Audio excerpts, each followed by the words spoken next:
We are living in times when doing the wrong thing has become the new cool, and it's so sad that even believers are falling into this trap.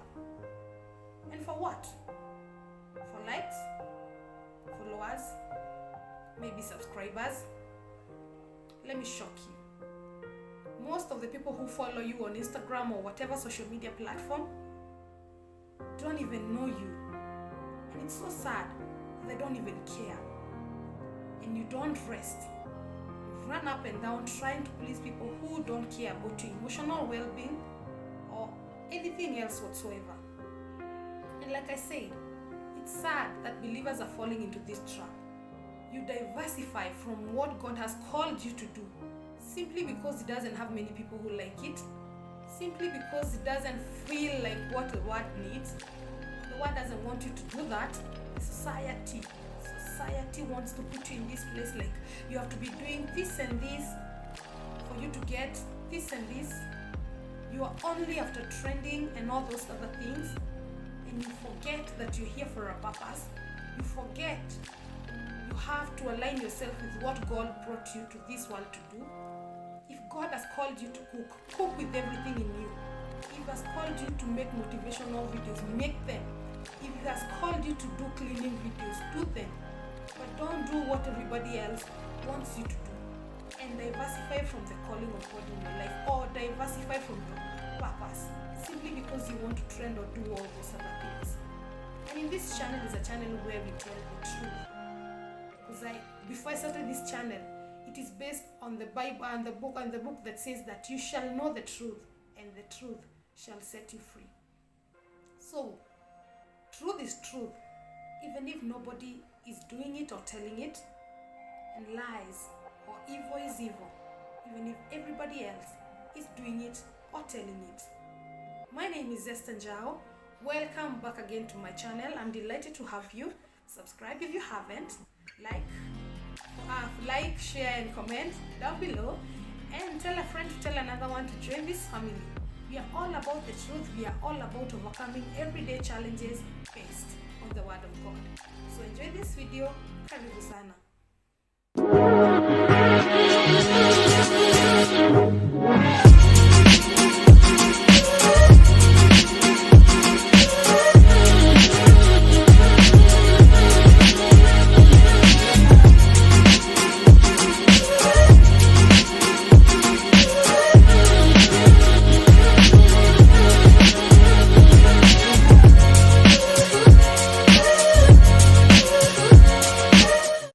Like I said, these are times where people are normalizing, or it's a generation where we are normalizing evil simply because we want to fit in, and simply because you want to do what makes everybody else apart from us. You want everybody else to be happy, but you yourself are not happy.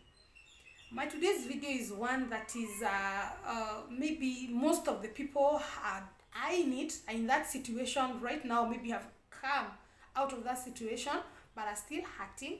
And I want to discuss on things you should know before you move in. Before you move in with that woman, before you move in with that man, there are some things you should put into consideration.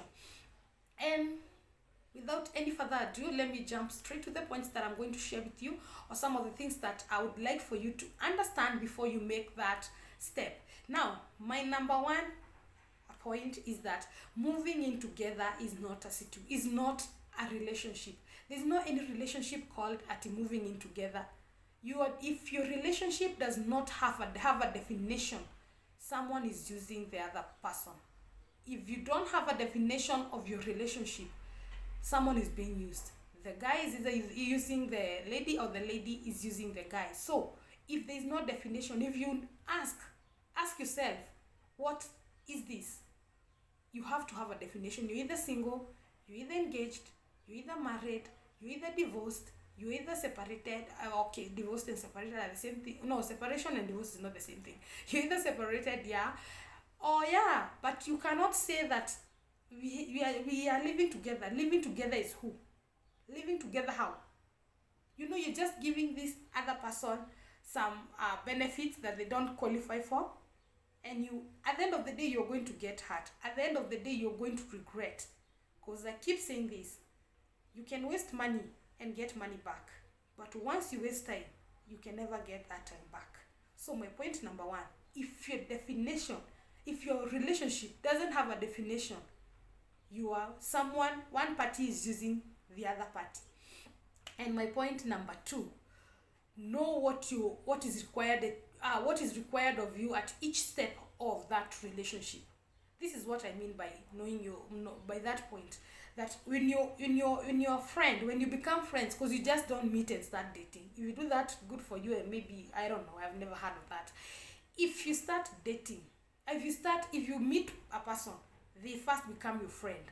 Like, you start talking, all those things, before it heads to another level, or maybe to something else. So don't do spouse duties when you're still a friend. Don't do wife duties when you're still in the friend zone and you're acting wife. Don't act wife to a person who knows you are just a friend, or who recognizes you as a friend. So at every stage of that relationship, at every step you make, know what is required of you at that particular step. If you're a friend, play the friend role. If you're a fiancé, maybe play that role. If you are a wife, play that role. Don't mix everything and try to be everything at the same time. And on stages, that is how you get to know a person. That is how they qualify to go to the next because once they are good friends. Now, if they ask you if you can be their fiancé, then they qualify, because they qualify to be a friend. And then step 3, and then all the other steps, just learn how to take every step and be that person you should be in every step of that relationship. From the moment you meet until the day you say I do, take those baby steps, and that is going to help you learn this person and know that they qualify to be what that they are telling you they are. And my number 3, do not do and pray.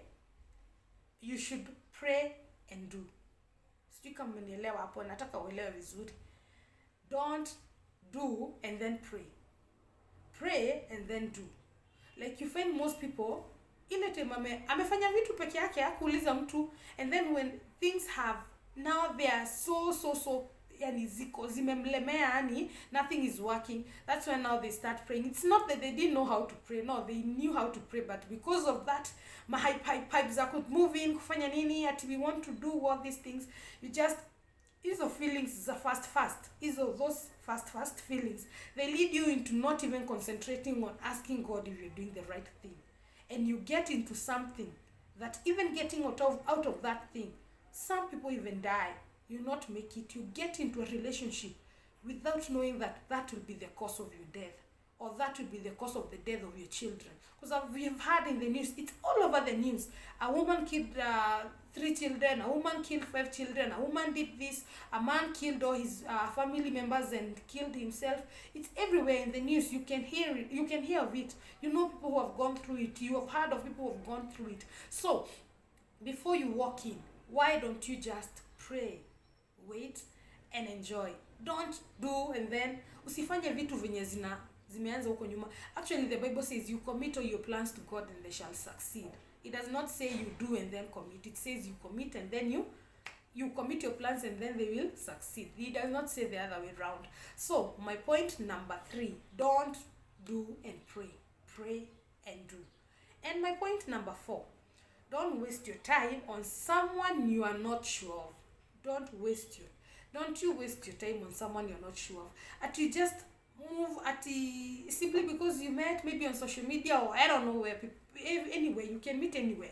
Alikulipia transport kutoka hapa mpaka Tao, and now you simply because this guy is like we can move in together, na wewe na kierere yako na upendo yako ya fast, you just drop everything else and just move in with this other person. And let me ask, if you move in with this person and maybe it doesn't work, utaanza maisha upya, because things are not working out and you want to move out. You had your life put all together. You had your small house, maybe you had a big house, you are living well, you had your freedom, and now you left all that to move in with this other person and it didn't work, and then you do what? You start all over again. That is wastage of time. Please don't waste time on someone you're not sure of. And let me tell you something. Najua we're in the 21st century, but moving in together is not something I would recommend. At you just drop everything and just move in. That is not, I would never recommend that. And I began this video by saying, evil is evil, no matter, even if everybody else is doing it. And good is good even if nobody else is doing it. Do the right thing. Doing the right thing will, at the beginning it feel weird, but it will save you a lot of bullshit. And my point number 4, don't give free services. Ooh-wee. Now, let me tell you this thing. You move into someone's house or maybe their place and you start giving free services.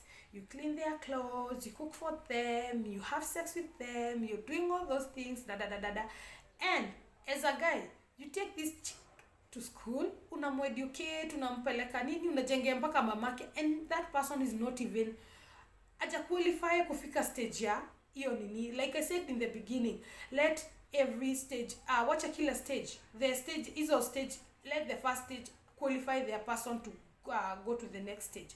But this one, you just come and just start doing this, giving services for free to a person you're not even sure of. You move into their homes, you're cooking, you're doing all those things, and then at the end of the day they disappoint you and you're like, I cooked for you, I did what, and wasting all your time trying to Google sex positions so that you can please this other person. That is nonsense. Let that person work for that.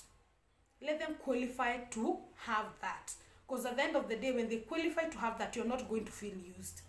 Do you understand? When you're cooking for that person, you're doing it out of your heart. It's not because you want something in return. You're doing it because you want it. It's not because that I'm sleeping with him so he can get. No. You're not cleaning his house so by the time you're cleaning that house, is not his house. It is your house. So you're not doing it for him. You're doing for the both of you. And maybe for the children, okay? So don't give free services. There's nothing, hakunanga kitu ya bure kwa hii life. Hakunanga, somehow, somewhere you're going to pay for it. So don't give free services. Even for the guys, don't give free services. That you take this chile to school, unamlipia uni, unafanya, and maybe sometimes, hata wewe ukufika hiyo level, hata kama ulifika, you struggle to get there, and then you want to give all those things for free. Let them earn that. Itafika level hata ukimpeleka afanye PhD, it doesn't pain you because now you know who this person is in your life.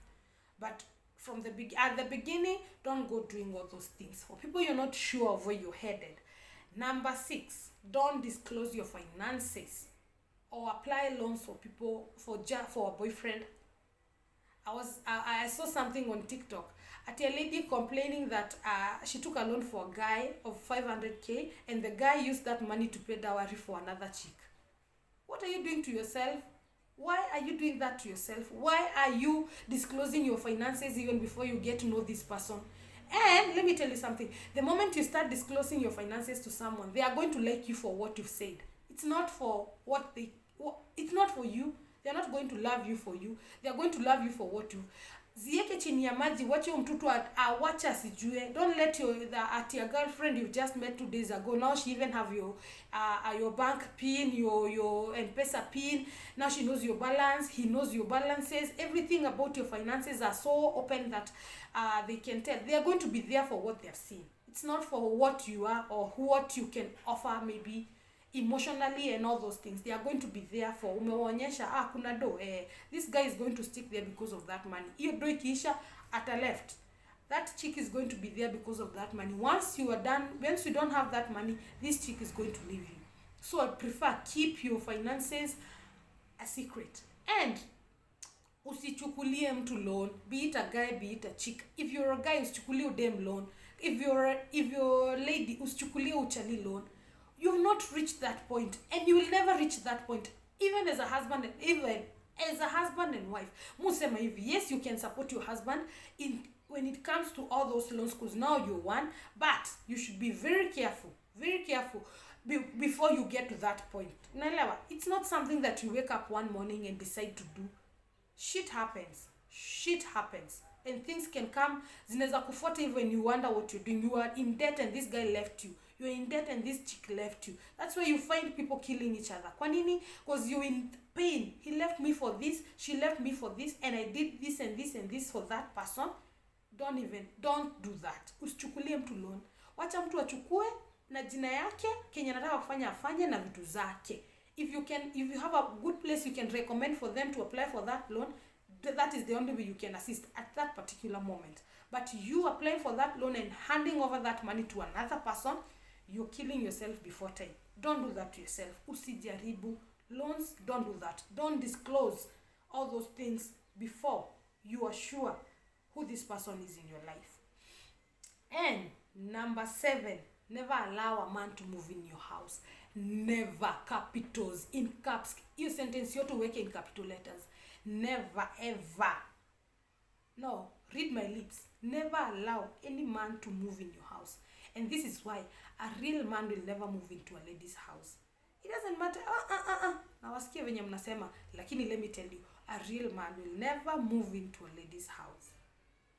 You will go to I've seen this maybe in some videos, previous videos, but he'll rather take you to a smaller house than you are already in, or maybe to a different place, environment where he can afford. But a real man will never move into a lady's house. Hao ndio wanaume unapatanga alifukuzwa. Unafukuzwa kwa nini? Mbona ulienda huko in the first place? Unaekewa vitu zako kwa kapepo, unaekewa hapo. Guy, move. Why are you putting yourself in such a situation? Why are you humiliating yourself to that level? Don't move. Don't you ever. Ladies, please, usiwahi kubali any man to move into your house. If he's interested, he go gets his own place. He go does what he has to do.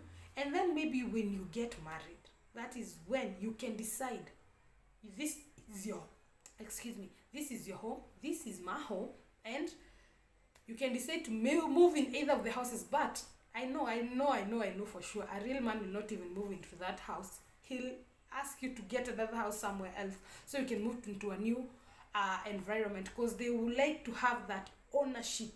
I feel I'm the owner of this home. See, I didn't get you here. But hizi vitu zingine hizi, these other vinyangarikas who want benefits, they can move into any house they find. But never allow for a man to move in your house. And my point number 8.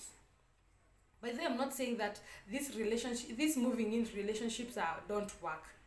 But let me tell you something. They work, but to struggle kabla stabilize your relationship. Because let me tell you something. Anything that is not founded right, itabomoka tu, utaanza scratch. Itaanza scratch. Utaanza tena. Now you start building afresh. Yes, it can work. I'm not saying it doesn't work. But if you know better, do better. If you didn't know better, well and good. Start building it again now in the right way.